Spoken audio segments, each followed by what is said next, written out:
Power begins from within. If you're aware of who you are, if you're aware of what you're good at, what you're not good at, if you're able to see how emotions kind of govern your life, if you can learn what your weaknesses are and how to control them, you can't ever get complete control, but awareness is almost enough.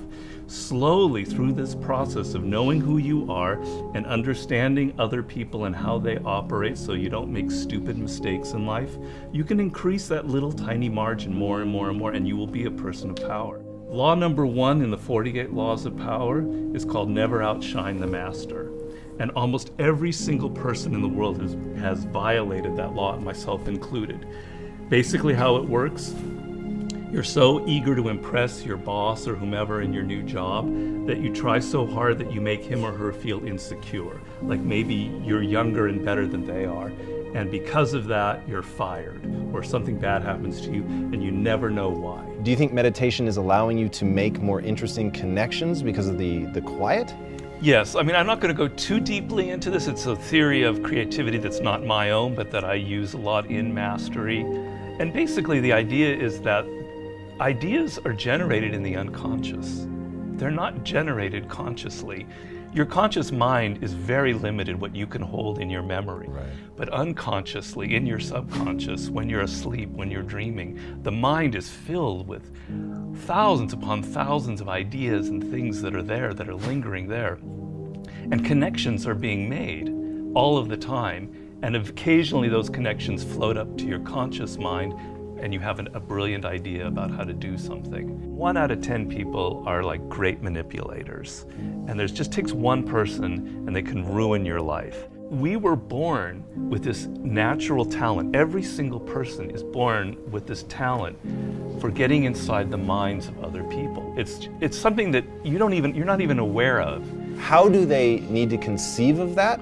To what end are they using that skill to make their own dreams come true? First thing is, you're not aware of this power that you have. You're walking around in life, I'm not critical because I'm the same, sort of sleepwalking. You're inside hearing your own thoughts day in, day out, like a continually, circling loop in your head. And you're not aware of the fact that if you stop that and you look at other people, a world opens up to you. So what's the first component of that world? Nonverbal communication. 95% of what really matters in communication between people is not through words. Words are used to deceive you, to disguise what people are really thinking. What are just a step or two that they can take down that path starting today? The first thing to understand is the most important, and that it is a skill. If you want to play the piano, you can't just sit down and suddenly play. You've got to practice it. You've got to practice it every day. And if you practice an hour a day, you're going to get better at it. Why are children able to learn and an adult can't? The reason is children don't think that they're superior. They don't think that they already understand the world. They're this small. They're weak. They're defenseless. They have to learn or they're going to die. They have to learn how to speak the language. They have to learn what's going on with their parents, or they're literally going to die. Do you have tricks that you use for ensuring that genius does not become a young man's game, that your books truly get better and better over time? Basically, every time I begin a book, I'm deathly afraid of failing. I feel like, it's not going to sell as well as the last book. I'm losing it. I got to go back to square one. Each project, each thing that you do in life, you have to kind of create that feeling in the gut like, I don't know if I'm going to be able to pull it off. I don't know if I can go 12 rounds with Floyd Mayweather this time. I don't know it. The secret really to success in life, I have to say, is retaining, I talk about this in Mastery, is retaining your childlike qualities. If you're completely a child, that's not going to work. Negative capability is rule number 1 for being a creative person. And if you don't follow anything else in Mastery, that would be enough. The ability to keep 2 ideas that contradict each other in your mind without feeling uncomfortable, without having to come to a conclusion. You can think about something without rushing to judgment and conclusion. You can be in the moment. You can say, well, it could be this, it could be that, it could be that. And you don't have to decide whether it's A, B, or C. You're open to adopting 3 or 4 different viewpoints. If you love music, don't quit your job and play guitar. Like, you're gonna have a hard time feeding your family. But you have advice for them. What is that advice? Yeah, but people say, live your passion. So these are cliches, and nobody changes their life based on a cliche. You've got to do hard work, and to do hard work, you have to have a roadmap. Somebody has to show you step to get there. Working for yourself, starting your own company, doing what you love should be everybody's goal. The process begins by first knowing what you really love. And believe me, I do a lot of consulting. A lot of people have no self-awareness. They don't even really know what it is that they were meant to do in life. They loved music when they were a kid, but then they got into law or whatever because of their parents, and then they don't know who they are anymore. Well, do I really like music? You got to go through that process first of figuring out what it is that really connects to you in a deep, visceral way, what you loved when you were a kid, what still excites you.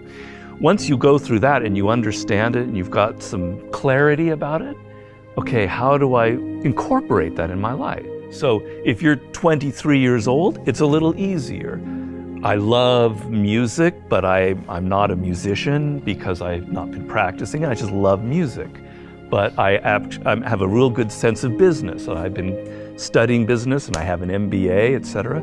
Okay, I've got to now find a way to craft a career that combines my knowledge of business and my love of music. And if I follow that and I do it smart and I plan it out, eventually what starts out with more business than music will end up becoming more creative as I get better and better at it.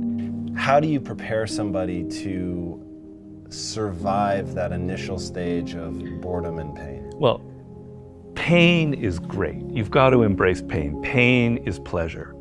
You've got to make the connection between the physical and the mental. Well, you know that when you're exercising, when you're running or you're working out or whatever, it hurts, but it leads to something pleasurable. You have to be able to translate that to mental things. And if you make that switch in your mind, it is mind-blowing what can happen to you. Who are the most messed up people in the world? Spoiled kids. Kids who are given everything, who have a rich father or mother and they don't have to work or try. They are the most messed up people you'll ever meet. Each person, I make this point in Mastery, is born unique. And it's kind of one of those cliches. Yeah. But there's science to it. The science is your DNA will never be repeated. The way your brain is wired will never be repeated. Your experiences in life, you're one of a kind. And it's an amazing thought if you think about it. Of all of the billions of humans that have lived and will ever live, there will never be anybody who is wired like you are wired. And the problem in life is as you get older, you can become more and more like other people. You spend a lot of your time thinking about what other people like, and you're not aware of what you like. You go into careers because you listen to other people. If you look at all of the brilliant people who've succeeded in life, if you look at a Steve Jobs, you look at an Elon Musk, etc., there's nobody else out there like them. You're never going to be able to pinpoint one other person like them. They are completely unique, and those are the people that end up having power in the world. So if you're going to be able to create that website, that blog, that whatever it is, that startup that is different, that has its own niche and reflects you, something good will happen from it. Control people's perceptions of reality and you control them. It's a great military strategy. Comes from the great Colonel Boyd, who invented what's known as the OODA loop. And he came up with the OODA loop, which means orientation, observation, decision, action. You have to observe what is happening, orient yourself into the context of it, decide what you need to do, and act. We want to believe that there are shortcuts to success. We want to believe we can take a drug or we can do something that'll make it quick and easy. But the truth is, it takes grit. It takes persistence. So it's hard to understand what could happen to you in 10 years in a visceral gut way of what it means to have failed in life. And to me, failure in life is not having money. It's not realizing your potential. You're 60 years old and you said, I could have been this, and I never did it. That's like the worst thought I think anybody can have.